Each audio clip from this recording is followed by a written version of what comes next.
Синдикатите бараат минимална плата од 500 евра. Оние 450 за кои притискаат речиси една година повеќе не се во игра. Идниот месец минималецот треба да се зголеми на 24.500 денари.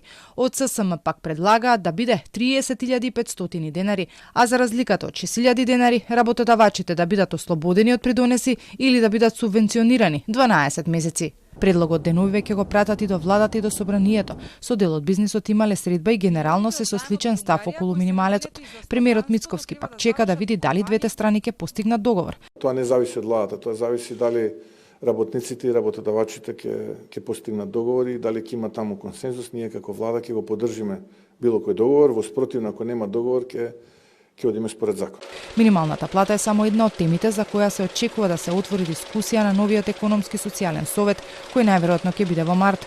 Владата се уште нема формирана комисија која треба да ја потврди репрезентативноста на ССМ, нешто бе што не може да се одржи средба меѓу владата, работодавачите и синдикатите. Сега репрезентативноста е истечена.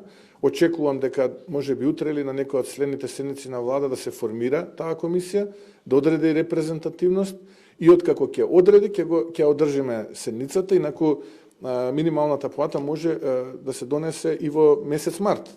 Уште една точка на која треба да се дискутира и пресметката на кошничката, која стана спорна. Откако премиерот Мицковски рече дека некои работи во нејзе му се чудни, сега и за министерката за финансии Кочовска е спорно тоа што во кошничката има грашок во конзерва и дека едно 4-члено семејство пие 13 литри млеко.